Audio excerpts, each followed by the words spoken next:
नमस्कार मंडळी, मी संध्या स्वागत करते तुमचं आपल्या यूट्यूब चॅनलमध्ये. नाव संध्याच क्रिएटिव्ह कॉर्नर. चॅनल आपलं सबस्क्राईब करत चला. आजच्या व्हिडिओमध्ये असणार आहे 3 टॉपिक. एक म्हणजे आपली मस्त रेसिपी, आणि दुसरी म्हणजे आपले क्लिनिंग हॅक्स म्हणजे किचन क्लिनिंग हॅक्स, आणि तिसरा म्हणजे आपल्या लव बर्ड्सची त्याच्या केजची क्लिनिंगसुद्धा होणार आहे. 3 व्हिडिओ आपण 3 टॉपिक पाहणार आहोत, तर पूर्ण व्हिडिओ पहा शेवटपर्यंत. हे ना मिलमेकरची भाजी करण्याची म्हणजे सोया चुंक्सची भाजी करायची तयारी चालू आहे. हे सोया चुंक्स आहेत आणि ह्याला मोठे आहेत म्हणून ह्याला थोडं 1-2 करून घेतलेलं आहे.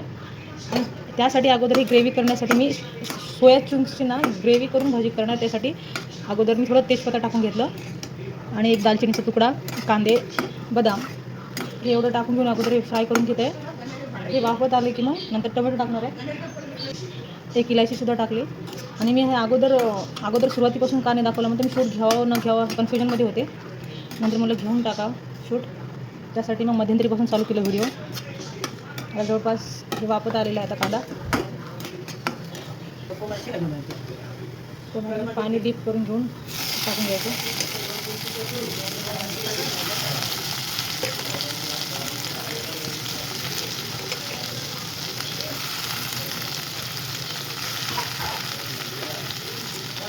लगेच ना मीठ टाकायचं म्हणजे टोमॅटो लवकर वापतात, मऊ पडतात.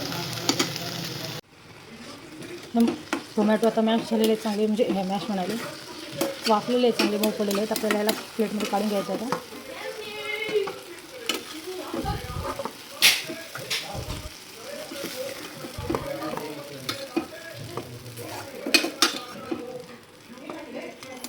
आणि ह्याच कढईमध्ये हे जे सोया चुंक्स आहेत ते थोडं भाजून घ्यायचं. काय होईल, आपल्यानंतर जी ग्रेव्ही करतात ना आपण, ग्रेव्हीमध्ये ग्रेव्हीच चविष्ट लागते. म्हणजे मीठ मिरची चांगलं तोंडभर लागतं, पण हे जे तोंडामध्ये जेव्हा सोया चुंक्स येतात ना तेव्हा सपक लागतात. त्यामुळे ह्याला थोडं तेल आहे त्या ह्याच्यामध्ये पॅनमध्ये आपल्याला थोडं मीठ मिरची मसाला टाकून त्याला फ्राय करून घ्यायचं आहे. म्हणजे आपल्याला तोंडात आल्याच्यानंतर सोया चुंक्स चव व्यवस्थित लागेल.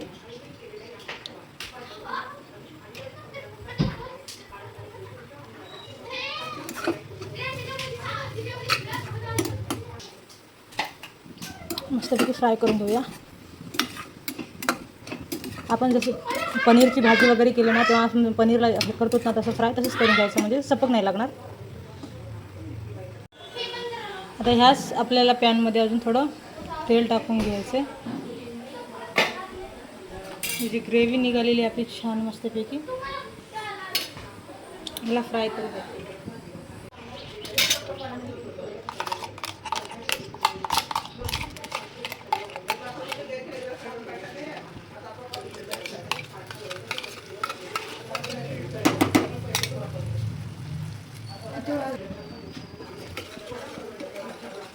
छान ग्रेव्ही वाफून घ्यायची. 1 चमच तिखट, थोडीशी हळद, मीठ ना अगोदर टाकलेलं आहे, थोडंसं टाकून घ्यायचं. थोडंसं हळद, हे मीठ. मस्त तेल सोडलेलं आहे. आता आपली ग्रेव्ही तेल सोडल्याच्यानंतर गरम पाणी टाकून घ्यायचं. थोडं धुवून घेऊन टाकलं.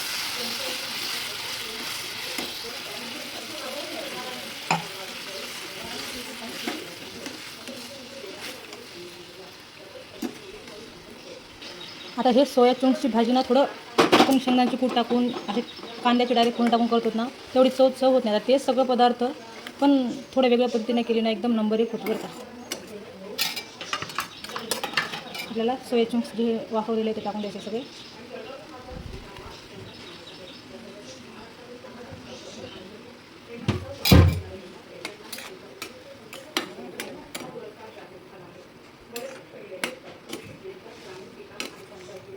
मस्त होते एकदम.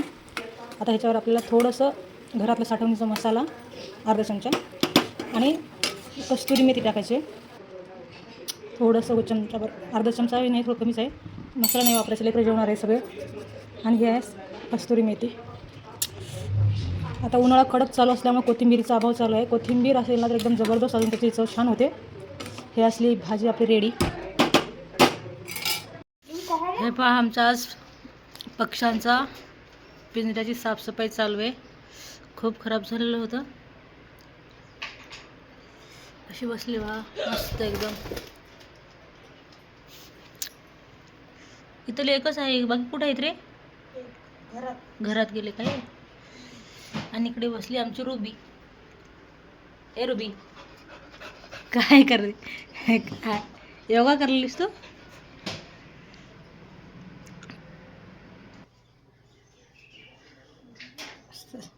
रुद्राच्या आमच्या साफसफाई चालू आहे पिंजऱ्याची. लवबर्डचं पक्षी कसं झोपत आहे बघा. बसल्या जागीच झोपते बाई. आणि हे बघा कसं बसलेत वरी. आणि मला त्या पलीकडचं आहे ना खूप आवडते, कलर किती छान आहे पलीकडचं. आज ना पूर्ण ह्या केजचं हे केलेलं आहे, पेपर चेंज केलेलं आहे, साफसफाई झालेली आहे आमच्या लवबर्ड्सच्या पिंजऱ्याची. चंदन, कस्तुरी, स्वीटी, सिंबा आणि ह्या इथे एक आहे. आणि ह्याच्यामध्ये जाऊन एक बसलेल्या आहे माठामध्ये. आणि तो आहे एक चिंटू आहे, चिंटू. अशी एवढी आहे, 5 आहेत आमच्या घरात लवबर्ड्स. आणि हे ना रागी खातात, रागी असते ना इथं आहे पहा, याला रागी म्हणतात. ते लवबर्ड पक्षी जे खातात ना त्याला रागी म्हणतात, रागी खातात. उन्हाळ्याच्या दिवसात ना थोडं ह्यांना असं स्प्रे मारावं लागतं, आंघोळ केल्यासारखे फ्रेश होतात. मग ते गरमी खूप झालेली आहे, एकदम जास्त गरमी आहे, मला तर खूप उकडते. ह्यांना पण थोडं फ्रेश वाटेल म्हणून पाण्याचा फवारा मारायचा आहे. हे ना एवढं मल्टीपर्पज काम करते ना, लय भारी काम करते. सफाईसाठी सुद्धा वापरता येते हे काय म्हणतात स्प्रे. आणि असं झाडांसाठी सुद्धा.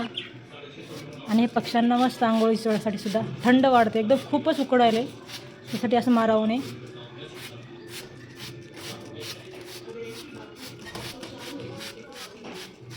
जवळजवळ कसं यायला पाहते, हे जवळजवळ कसं यायले.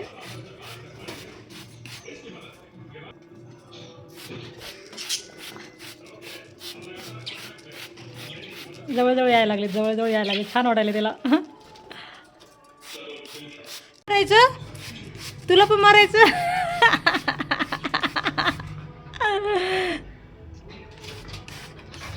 अंघोळ टाकायले.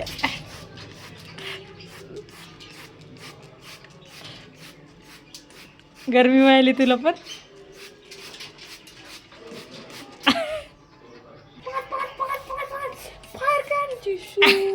आता हे आपल्याला एक किचन क्लीनसाठी ना आपल्याला एक लिक्विड तयार करायचं आहे. त्यासाठी एक घेतलेलं 1 लिटर पाणी आणि त्याच्यामध्ये हे एक डेटॉल घ्यायचं. आणि जे आपल्याला हे आता उन्हाळ्याच्या दिवसामध्ये ना मुंग्या होतात हे आपल्या किचन काउंटरवर. आणि लिंबू, खायचा सोडा आणि डिशवॉश लिक्विड, हे एवढं आपल्याला टाकून आपल्याला एक लिक्विड तयार करायचं आहे. त्याच्याने ना किचन काउंटर जे चिकट झालेलं असतं किंवा डागं बसलेले असतात ते सगळं एकदम क्लीन होतं. आणि ग्लास क्लीन होतं, प्लायवूड म्हणजे फर्निचर क्लीन होतं, सगळ्यांसाठीच फायदेशीर ठरतं. हे आपण लिक्विड तयार करून घेऊ. अगोदर आपण हे एक लिंबू पिळून घेऊ ह्याच्यामध्ये पाण्यामध्ये.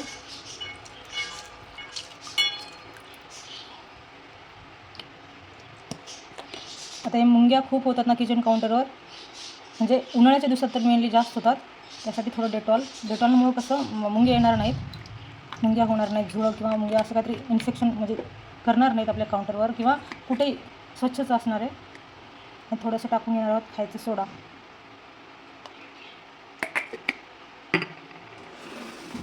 आणि हे डिशवॉश टाकून घ्यायचं. हे 1 वाटी टाकून घेऊ आपण. हे काय झाकण.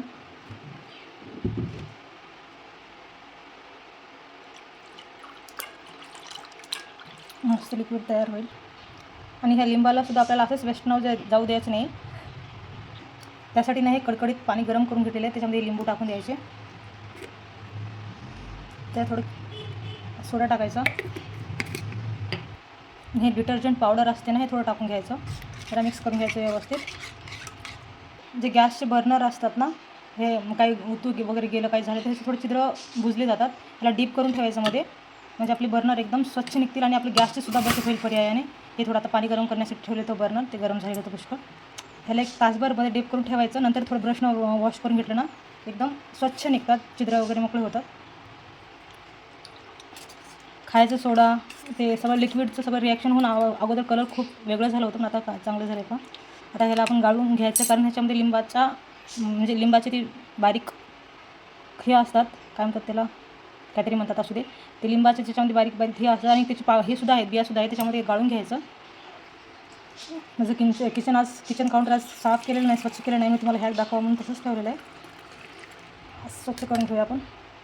आणि ह्या अशा एका छोट्याशा बॉटलमध्ये स्प्रे बॉटलमध्ये टाकून घ्यायचं, सगळीकडेच पुसून होते व्यवस्थित.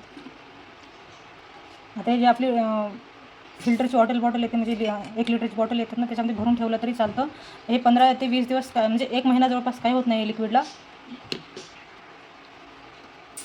मस्तपैकी असं स्प्रे बॉटल तयार करायची. सुरुवात करूया आपण आपल्या गॅसच्या शेगडीपासून. स्प्रे करून घेतला. हे असं एक हँड ग्लव्स घरी ठेवायचं, खूप सोपं पडतं काम.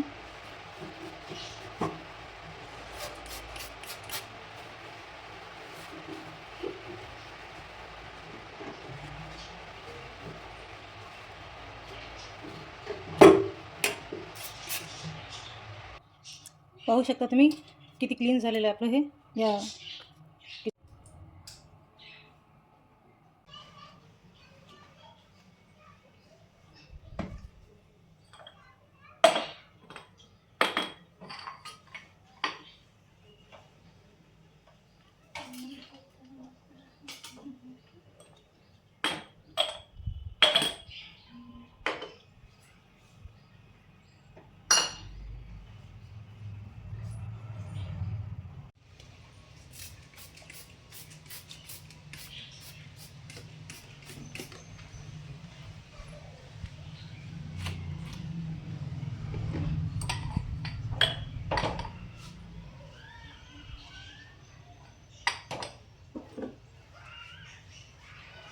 डेली क्लिनिंग आणि विकली क्लिनिंग हे ठरलेलंच आहे. डेली क्लिनिंगमध्ये थोडं जवळपास आणि विकली क्लिनिंगमध्ये पूर्ण सगळे हे काय म्हणतात आपले खिडक्याचे जे हे असतात हे पुसून घेणं, मिक्सर पुसून घेणं. जागावचं आहे ते विकली क्लिनिंगमध्ये करायचं आणि डेली क्लिनिंगमध्ये तर काउंटर टॉप असतंच क्लीन करायला. तुम्ही म्हणाल हे नुसतं असं नुसत्या पाण्याने नाही जात का? हे चिकट जे आपलं किचनमध्ये कसं असते, फोडणीचं वगैरे किचन असते, किचनमध्ये फोडणीचं चिकटपणा असते. त्याच्यामुळे ना इथं हे जे सोल्युशन आपण तयार केलेलं आहे त्याच्यानं पुसले ना लवकर हे डागं जातील आपल्या टाईल्सचे. त्याच्यामुळे हे सोल्युशन करणं नाही तरी नुसतं पाण्यानं कसं नाही, दुसरीकडले जातात डागं पण हे नाही जात.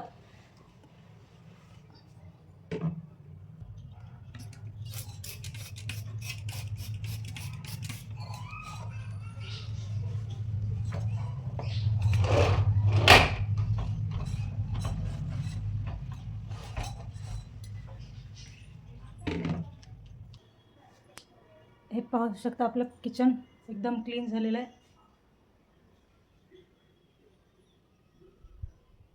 आपल्या फ्रीजवर सुद्धा असं हाताचे जे डागं लागतात ना ते डागं आहेत ह्यांचं सुद्धा क्लिनिक खूप मस्त होतं.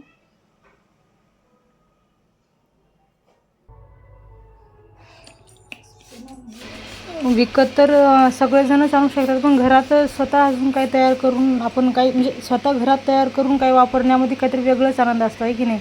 आणि जे घरात सगळे अवेलेबल वस्तू असलेलेच यूज करून करायचे, त्याच्यामुळं वेगळाच आनंद भेटतो आणि स्वतः काहीतरी केल्याची मनाला शांती वाटते.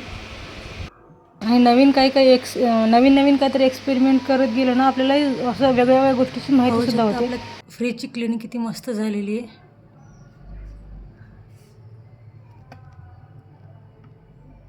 हे डोर आहेत, या डोरवर सुद्धा खूप धूळ आणि हे धूळ आणि डागा आहेत, हे सुद्धा क्लीन. एकंदरीतच सांगण्याचा उद्देश एवढंच आहे की फर्निचरला करू शकतो आपण, टाईल्सला वापरू शकतो हे लिक्विड, आणि स्टीलच्या वस्तूला सुद्धा वापरू शकतो. आणि हे असं लिक्विड हानिकारक नाही, काय नाही, कोणतं काय खराब लिक्विड म्हणजे वस्तू त्याच्यामध्ये केमिकल वगैरे काय वापरलेलं नाही. आपण जेवायची वस्तूसुद्धा म्हणजे काउंटर टॉपवर काहीतरी भांडे वगैरे ठेवतो तरी पण काय होणार नाही त्याच्यामुळं. कसा वाटला व्हिडिओ आजचा मला कमेंट करून नक्की सांगा. व्हिडिओ आवडल्यास व्हिडिओला लाईक करा, चॅनलला सबस्क्राईब करा आणि पुन्हा भेटू अशाच काहीतरी क्रिएटिव्ह व्हिडिओसोबत. तोपर्यंत बाय.